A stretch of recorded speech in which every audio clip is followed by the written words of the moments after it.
Well, thank you so much for joining us today, Brandon. I'm really, really honored to have you here. For those of you who don't know Brandon, he is a nationally recognized advocate for gun violence prevention and equality issues. He is a fantastic and major advocate, and I'm so honored to have him with us here today.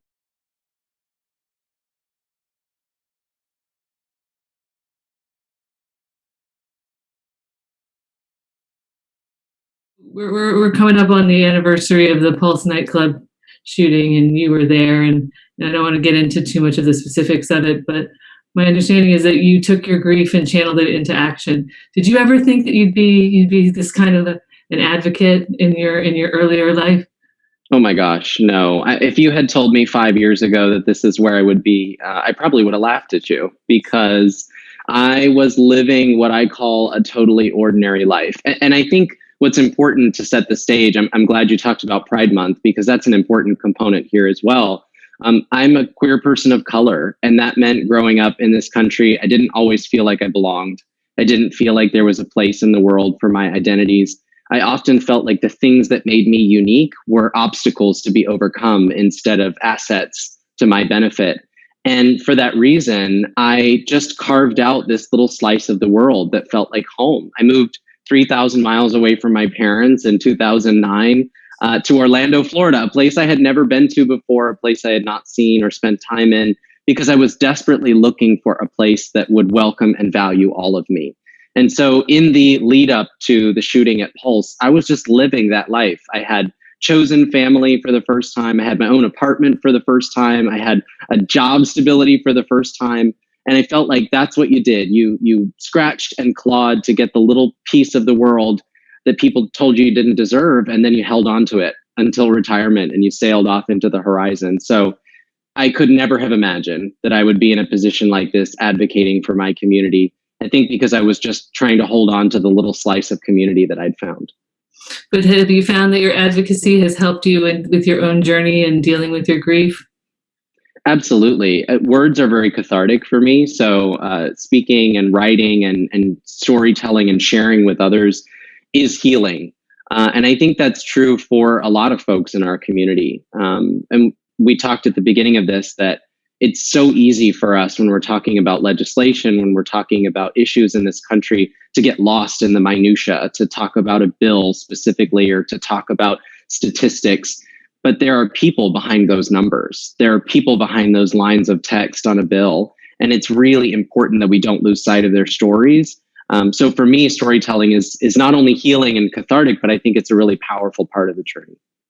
Well, and that's a great segue for my next question, because I understand that you have founded the Drew Project. I'd like you to tell us a little bit about Drew and Juan, two of your friends who were with you that night. So I talked about finding community when I was young, and I credit Drew for that. I tell people all the time, I actually don't feel like I'm the protagonist in my own story. I think Drew has that distinction, and I'm just the storyteller. Drew was remarkable. I met him in 2014, and I'll never forget the first meeting. It was actually a blind date, or like a half blind date. I had Instagram stalked him by that point and picked out names for our kids and all of that.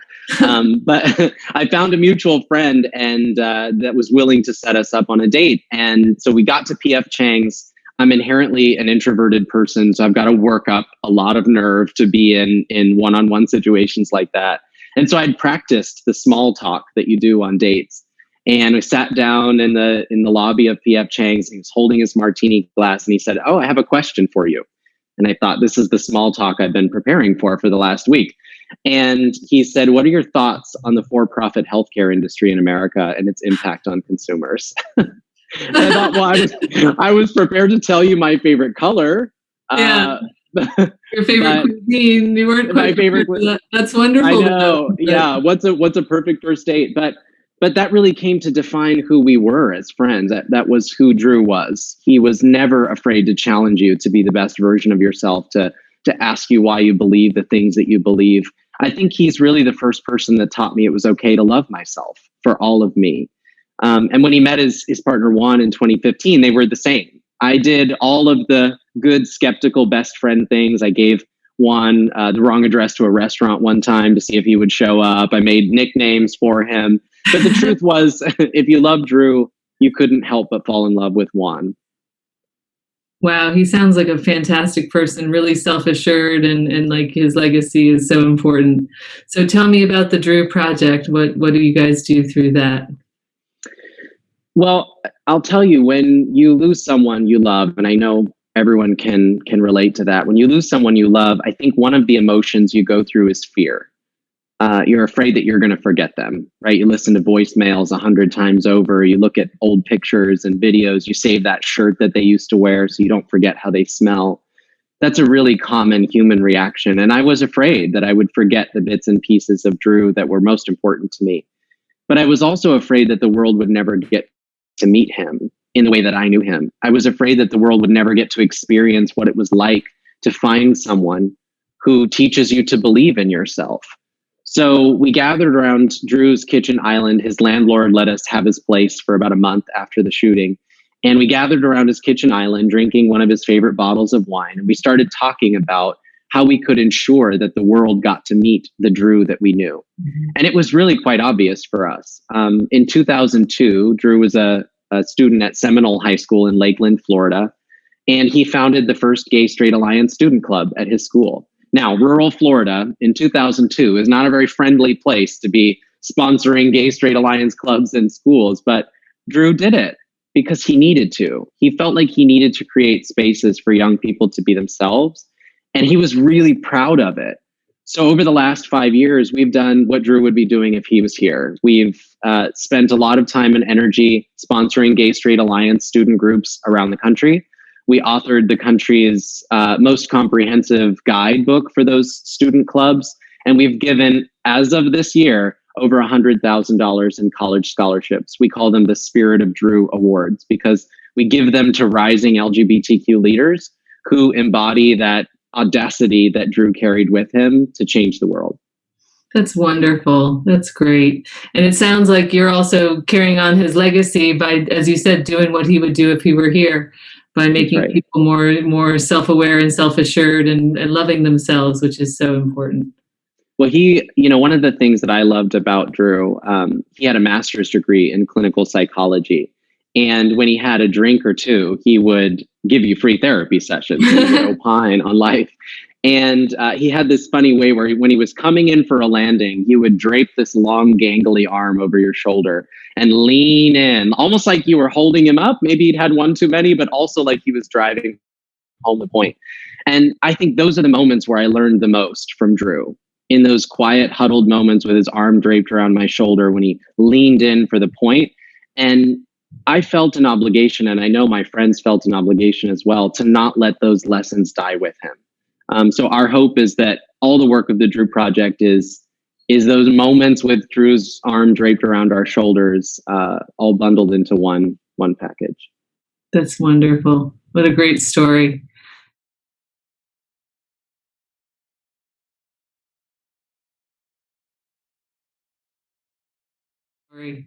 Now, what about tell us about the Pulse National Memorial. How will this help other people heal? So what will happen in the next 4 or 5 years on the site where Pulse is now, there will be a memorial that's free of charge. It's open to the public. It'll have all the same features that we love in memorials, lights and water and places to reflect on the names. It's going to be really stunning, and it's an important component to the project. And then about a half mile away, there's going to be the museum, and it will, when completed, be the largest LGBT history museum in the United States of America. And when I think about what it means for my best friends' lives to have mattered, that's what it means.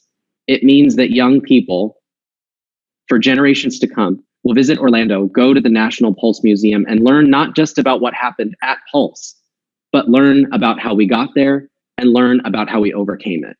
That really feels like it matters to me. That's wonderful. Making it a part of a holistic kind of a journey, which will help so many people, I think is huge. Where are we? It's 5 years after Pulse. Where are we on gun violence prevention and on LGBTQ rights?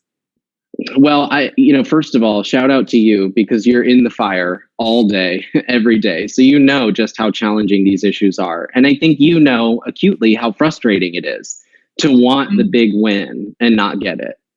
Well, And gun violence prevention, just so you know, is one of the reasons that I ran for office in the first place years ago. And here in Virginia, we've seen some historic gains and changes because when we couldn't find legislators who would go along with what we were looking for, common sense gun violence prevention laws, gun safety legislation. We unelected them. We elected people who would. And so yeah, here at the state level, we've made great progress, but it's exceedingly frustrating what's happening at the federal level. We yeah, passed universal background checks and closing the Charleston loophole twice, back in the 116th Congress and again this year in the 117th, but now it's sitting in the Senate. It's so frustrating. it is frustrating. But I appreciate that you zeroed in on the wins, because that's where my mind lives, is on how much progress we've been able to make on a local, on a state level, how much energy and momentum there is in the movement. Listen, in 2018, 2 years after the Pulse shooting, we passed gun safety legislation in Florida, the first gun safety legislation in over 20 years. And that was passed by a Republican legislature and signed into law by then Republican Governor Rick Scott. That's progress. That's a win. It's largely thanks to the student activists out of Parkland, but it's a win, and we've got to celebrate that and figure out how we got there so we can broaden it. I think about the 2018 midterms and the fact that 40 NRA-backed candidates for Congress lost their elections across the country. I think about the 2020 presidential election and the fact that Moms Demand Action spent more money than the NRA did in that election cycle. Those are really big wins. That is a sign of the times that we are changing things across the country. We're electing people like yourself and others who say out loud that the status quo doesn't work, that we're not going to do it anymore. We're not going to bury our children anymore. We're going to do something differently. There was a time when that was political malpractice, that was like political suicide. You would never get elected, but we've changed things. We've made progress on that front. We still have a long way to go, but I'm proud of the progress we've made. Well, here in Virginia, in our 2019 legislative elections for the state, it was the most important issue that drove people out to vote. And it's not just about the money in terms of Moms Demand spending more money than the NRA. It's also about shoe leather, because it's amazing to me how many Moms Demand chapters have popped up all across my district, all across the Commonwealth, and all across the country. Even in places you wouldn't expect, rural parts of Virginia and in America, where you would think that they would not be very receptive to gun safety or gun control legislation. But because it's so common sense and it's something that most people, the vast majority of Americans support, it's that much more important that we get the word out there. So I'm with you. We've had a lot of victories, and we need to savor those and build on them. That's right. And I appreciate you noting just how broad the coalition really is. Because one of the questions I always get, and specifically from reporters who mean well, is, how do you meet people in the middle who don't agree on gun safety legislation? And my response is the overwhelming majority of people do agree on gun safety legislation. The people who are holding it up are not the American people. They're not the voters. They're leaders who, for one reason or another, do not feel motivated enough to take action on this particular issue. And I'm talking specifically about the United States Senate. So I appreciate that you highlight the coalition that we've constructed. It includes gun owners. It includes rural folks. It includes urban folks. It includes people across the country. A vast majority of Americans believe that the status quo on guns is broken and that we need to do something differently. That's a huge win for us. That's a lot of progress we've made in the last few decades. And as you said, we need to savor it and build on it. Now, for LGBTQ plus rights, in America, unfortunately, it's kind of 2 steps forward, 1 step back. But now we're seeing a lot of renewed attacks on the trans community. And it's very, very frightening, especially the way that they're bullying trans children. And, this is already a really vulnerable group. What are you seeing with Equality Florida about what's going on in your state and nationally with the attacks on trans kids? Well, you're absolutely right to say that we've made gains on the federal level. We've celebrated those. I think in some cases, and I'm just talking about myself, we got a little complacent when we got some of these wins. Maybe we had turned a corner on issues of equality. But the backlash is real in the state of Florida and beyond. There are over 30 states that have introduced anti-trans legislation this year. It is, I think the Human Rights Campaign said, the largest swath of anti-LGBTQ legislation since like 2014. And in Florida, we're feeling it acutely. Governor Ron DeSantis didn't just sign a bill targeting trans kids playing middle school soccer with their friends. He celebrated it. He imported aggrieved athletes from Connecticut and hosted a sort of outrageous press conference propping his young daughter up on his lap to help him sign this bill. It is performance at this point. It is not just, policy to address real problems. It is performing for a base that they want to turn out in future elections. They can no longer legislate on the issues that actually impact people. They're legislating on fear and cruelty. We saw it again on day 2 of Pride Month when Governor Ron DeSantis vetoed all funding for LGBTQ programs here in the state of Florida, including, by the way, mental health resources for survivors of the Pulse nightclub shooting. The cruelty on this issue is the point. And I want to caution people that while we celebrate the wins on a federal level, first of all, we cannot rely on the United States Supreme Court to make law in this country. We have to make real progress together. We have to pass legislation that protects people from discrimination and violence. And second of all, we cannot get complacent on the state and local levels. There's a lot of work happening on the state and local levels by opponents to equality to erode at the protections that we fought so hard for. We have to fight just as hard for LGBTQ people, and especially for the most marginalized among us, trans kids, Black trans women, and otherwise. Absolutely. You're entirely correct. And this is something where we can't get complacent. And that's why I have been a big advocate for the Equality Act, which has passed the House of Representatives twice, and we need to get it passed through the Senate and signed into law. That is something that would be hugely beneficial so that people can get married on Saturday and be fired from their jobs on Monday. And another thing that you pointed out, Brandon, which I would like to also echo, is that it doesn't just include the federal and state level; it's also local, because they're stacking the school boards and rolling back anti-discrimination policies and making it legal to discriminate against kids in schools. And that, to me, is the most horrifying thing, because these kids are already so vulnerable, and make sure that they're kept safe. You're absolutely right. And I'm so glad you bring up the school board, because that has been the flashpoint in the state of Florida. In the last couple of months, we've seen school board meetings in all parts of the state, North Florida, Southwest Florida, across the state. There have been, they've been overrun by hundreds of angry protesters that have been fed this disinformation about how providing safe spaces for LGBTQ kids is going to erode at the safety of school environments. And so we have protesters standing outside of school board meetings shouting at transgender kids who are coming to share their stories, calling them pedophiles, calling them criminals, other sort of transphobic and homophobic things that I'm sure you can imagine. School boards right now in Florida are the flashpoint. And so I appreciate you drilling all the way down to the local level, because again, it cannot just be one level of government that we're focused on. We can't just put all our eggs in one legislative basket. We've got to make sure that we're doing the work up and down the levels of government to eradicate discrimination and protect people's dignity and respect. Yep. And we must remain eternally vigilant, because the forces of discrimination, they are not going to rest, and we cannot rest either. Thank you so much, Brandon. This has been an absolutely fantastic conversation. You certainly inspired me and given me my marching orders. So I want to thank you so much for joining me here for Pride Month, and for sharing your story, and for sharing Drew's story. Really, really inspiring. Now, do you have any final closing thoughts that you want to share with our audience before I let you go?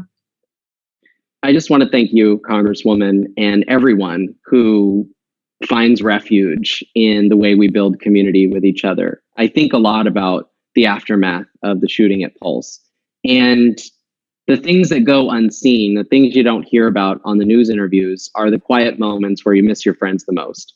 They're the birthday parties with an empty seat. They're the dinner tables with a missing plate. And when we come together and build community and lift people up at their darkest hour, it saves their lives. I know that my community saved mine.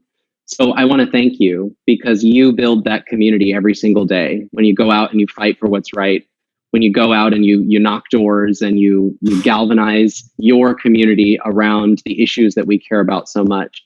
Don't give up the fight. We are totally in this together. And as I said, I think the community saves lives. So thank you for creating community with me here today and across your district. Thank you so much, Brandon. And we will never give up the fight. That's for sure. Well, thank you, everybody, for tuning in, and happy Pride, and take care and stay safe, everybody.